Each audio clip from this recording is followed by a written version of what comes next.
Here are some of the quotes that changed my life. But not only that, in this video, I'm going to go into how I applied them to my life to actually make change, and you can do the same.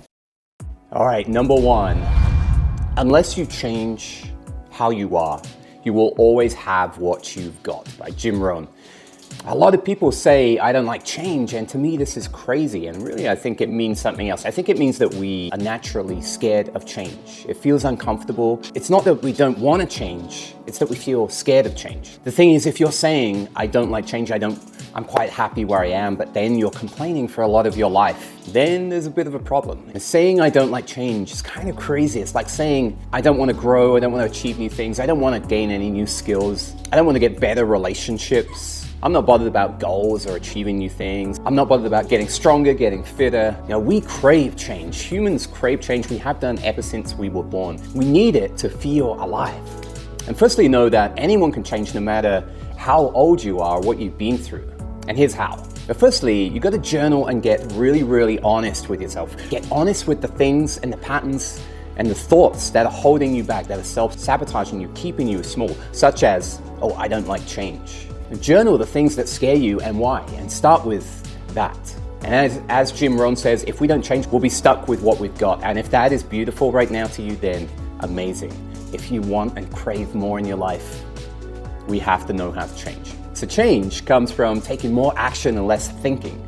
So maybe list 10 goals that actually excite you and maybe even scare you a little bit, because they're probably the ones that are going to be most fulfilling to you and the most change. That's why they're scary. That's why they're uncomfortable. And then break these down into tiny steps that you can achieve. Another powerful way to change is to actually write down visibly, that you can see every day, identity statements such as I am. Write I am, and then the thing that you want to be. I am the type of person who goes to the gym every day. I'm the type of person who doesn't eat snacks in the evening. I'm the type of person who only watches Netflix after I've done something important on my mission or my dream or my goals. I'm the type of person that never uses excuses. When you claim these identity statements, you'll start to notice when you do something against them and hopefully catch it. Change is all about getting into action and catching the patterns that self-sabotage you.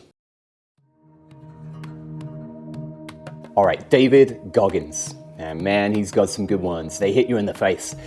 Everybody comes to a point in their life when they want to quit, but it's what you do at this moment that determines who you are. David Goggins. See, the thing is, when you want to achieve anything, a new skill, a dream, a new business, you will always get there if you just keep going. You know, it doesn't get any simpler than that. We will always get there, so it's just a matter of time. So that means, isn't anything possible if we just keep going? So this is a game of action and consistency, and the only way to lose is to quit, to stop, not to fail, but to quit. Usually lots of screw-ups, lots of failure, and that is okay. But here's the thing, every time you fail, every time you doubt yourself, you'll get an opportunity to find out your real character and bring these identity statements into here. I'm the type of person who does things that I do not want to do. I'm the type of person that keeps going with one more step every time things get tough. Rewrite your failures. Never beat yourself up. Smile at yourself every time things don't go right. You know, this is the path. The path is a roller coaster, and it's about your character when you hit the wall, when you hit those failures. To really, really apply this, every time you fail, instead look for the lesson you can learn, and realize this is a test of character. And then take the next forward step without thinking, without judgment, without beating yourself up. All right, Mel Robbins, life begins at the end of your comfort zone. When you practice getting out of the comfort zone as often as you can, you know, maybe something that scares you every day, your life will transform. And not only that, as Mel has said before, every time you take one or two steps out of the comfort zone in a new direction, there'll always be a surprise on the other side. Maybe a new person that you meet, maybe a new experience, maybe a new skill, a door will open. And practice getting out of the comfort zone as often as you can. And becoming a master of tension and getting out of comfort truly means that you will be able to create anything. You'll be resilient because you almost start to become comfortable with the uncomfortable, comfortable with tension, comfortable with being embarrassed, comfortable with being shy, comfortable with failure. Once you gain those skills, you know, anything is possible. You can smash through any limits, achieve anything. From Mel as well, the 5-second rule is magic for stepping into action before thinking, because a lot of the time When we want to do something and we get an impulse, we start then thinking about it after 5 seconds later, and that's where the stories from the past that actually stop us taking action come in. And it pulls us back to the comfort zone. And to put this into action, create a habit and practice something small that scares you every day. I have a daily habit called the courage habit, and I find one little thing, maybe it's something I can say to someone, or maybe one thing that I can do, or sign up for a new class, or walk through a door of somewhere. The tiny courage steps add up to be massive changes in your life, and your character, and your behavior, and your energy. Getting more and more comfortable with the little things that psychologically scare you and hold you back. You'll start to live life as a leader and not in avoidance. Comfort zone is generally avoidance. And it's a trap because, for me, living in comfort and avoidance is painful. I can't do it for any experience of time. I feel empty. I feel unfulfilled. I feel lost. I don't feel I have a purpose. I don't feel I have a meaning. I don't feel I have a drive. I don't want to be just comfortable. A lot of people have said, comfort zone is just a slow way of dying. Paying the bills, no fulfillment. Instead we crave aliveness, adventure, excitement, emotional roller coasters. I think we crave this. Just like we watch an exciting Netflix on drama. We never watch a Netflix series where the person is just living a comfortable life every single day. That's not exciting to us. Live life in courage, out of the comfort zone, and the magic will happen.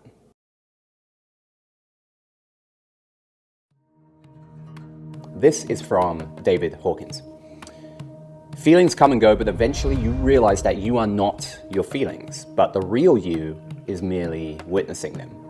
So this is incredibly powerful. It has been talked about in a lot of more spiritual books, such as The Power of Now, and a lot of books from Eckhart Tolle. When we can start to witness our thoughts, witness our emotions, as if we are watching them like a movie, like a Netflix movie, it gives us one of the greatest powers ever, because we get to choose what we want to do with that thought. We get to choose what we want to do with that emotion, rather than it dominating, controlling us, and taking us down. As an example, the difference between I am scared right now and I'm experiencing scared feelings and thoughts right now.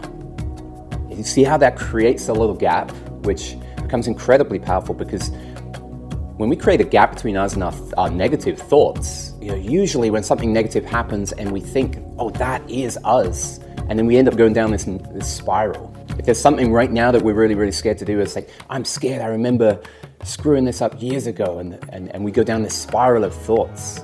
Whereas if we're experiencing scared, we can say to ourselves, okay, what am I going to do with this thought? I can choose to give this thought power or not. If I'm seeing that I am embarrassed, okay, is it real? Is that thought real? If I've got a thought that I am useless, I can then look at that thought as a separate thing and say, is it true? Well, of course it's not true. I may be feeling that experience, that emotion in the moment, but it's not. There's no truth. It's not me. I'm not useless. When we feel our emotions and thoughts and see them, but practice less attaching to them, we can choose whether to give them power or not. And that is incredibly life-changing and powerful. And it gives you so much resilience when bad things happen, even day-to-day things like someone cutting you up on the road, like Viktor Frankl talks about in Man's Search for Meaning, about how you can choose your perspective instead of being reactive. So when we're really, really attached to our thoughts, we become really reactive, and they bring us down so fast, then the spiral starts and it gets out of control. We have to catch it before that first spiral starts, by not giving that first thought any power. So really, to apply this, it's all about emotional awareness, journaling, or I like to even video journal these days. It gives me more power. I keep a video journal for the future. But write down what emotions you're feeling, validate them, they're fully here. Those emotions and feelings are 100% valid. Your thoughts are often absolutely not valid. They're just your monkey mind trying to make meaning of your emotions and feelings. That's where we can choose, from David Hawkins, whether to let go of that thought and let go of that feeling and let go of that emotion. It all becomes so much easier when we don't attach to the thoughts. And so when anything bad happens in our life, we can feel it fully and decide to let it go. Viktor Frankl, everything can be taken from a man except one thing. the last of the human freedoms to choose one's attitude in any given set of circumstances, to choose one's own way. From Viktor Frankl, Man's Search for Meaning. You guys know by now, I love this book. This book changed my life. When we stop complaining about things not going right, our convenience is breaking, but realize that our whole power is that we get to choose our perspective, no matter what the circumstances are, no matter what crazy situations are going on in the world, no matter what someone says to us in a meeting, we get to choose our perspective. But most of us are wired to react from experiences in the past, which is natural. But if we practice, we can practice choosing powerful perspectives on things that don't go our way. And that is incredible resilience. It may get you through the big things, such as a breakup, faster than ever, but it will get you through all those small day-to-day things that don't go your way as well. To apply this is really the same as all of these things, is to build a habit of noticing what is going on, and then build a habit of choosing better responses. So start with the smaller things that are easy to, if someone cuts you up on the road, choose to believe, okay, well maybe that person's having a bad day. Maybe they're driving like that because they're stressed. And have a little bit of compassion. Build a habit of choosing what is the most powerful perspective for me. And to do this, you really have to create a little gap, as Viktor Frankl talks about, the gap between stimulus and response. And in that gap lies your greatest power. And breathing is one of the best ways to do this. So next time someone says something horrible to you, take a breath, breathe it in, then you get a little bit of power to say, maybe they didn't mean it like it sounds. Maybe they're struggling with some kind of pain that's coming out in a horrible way right now. So you see how you've created power, whereas reaction takes away your power. I use this every day, and honestly, almost every day feels like flow and happiness. Even if shitty things are going on, I can let go of them very, very quickly by choosing powerful perspectives, and it's absolutely changed my life. Even dealing with the pandemic, going through a really tough breakup. This one was the secret to incredible resilience and being able to process and let go of those things and choose powerful perspectives. And this is critical. I'm reading a book right now called The Myth of Normal by Gabe Mate. It's so critical we can let go of the pain and negatives inside us, because otherwise they sit in our body as stress and start to cause so much damage. Not only self-sabotaging thought patterns in the future, but stress that is not released. Stress is not bad itself, but unreleased stress will start to attack our body. Literally, inflammation in our organs. You got to read The Myth of Normal. It's incredible. So many studies showing how emotional suppression and build up of emotion and feelings in our body will start to attack our body if they're unreleased. Right, finally, Tom Bilyeu. Either you run the day or the day runs you. This is so true, so powerful. Imagine 300 plus days a year with intention versus 365 random days with no intention, no plan, no nothing. All over the place. What is going to run you? Notifications will run you. Your phone will take over you. We know this all too well. There's so much information and entertainment series on TV available at our fingertips. There's so many distractions in today's world, more than ever before. If we don't have a plan for the day, the external world is going to control our life and randomly control us. Now imagine how this impacts your goals, your dreams, your adventures.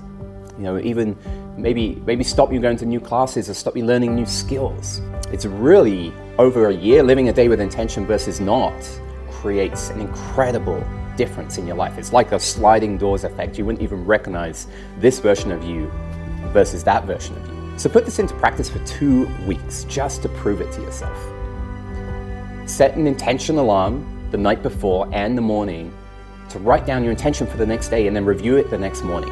And then midway through the day, check in. Are you following your intention? And it doesn't have to be a long to-do list. This could just be one big thing you want to achieve in the day that excites you, that lights your soul up, that sets you on fire and sends you in some direction of growth, some direction of something you're passionate about, some kind of expansion.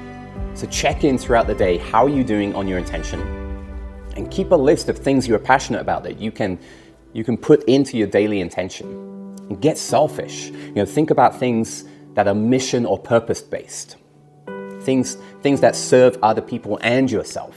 Know the why behind these things, because that will light you up. That will give you the energy and the momentum to keep going. And then crucially, write this down, write your intention down. If you don't write it down, it's as good as done. The next distraction will absolutely hijack you. I write things on dry erase boards. I keep them on my kitchen counter, walk past them 100 times a day. And that, I swear, that subconsciously programs me to always be focusing on those things. For me, days with intention, living 90% of the year with intention, even if your intention is, I'm going to be at peace today with no distractions, I'm going to meditate, I'm going to relax, I'm going to read a book, that's my intention for the day. You chose that, you're in control. We don't want distractions and notifications to control us. And believe me, they're all over the place. And of course, feel free to optimize your phone, get rid of apps that don't serve you, turn off as many notifications as you can, turn off as many distractions as you can. Apps are designed for addiction, and they're not designed for our health. They're not designed for our purpose, they're not designed for our meaning, they're not designed to make us feel fulfilled and alive.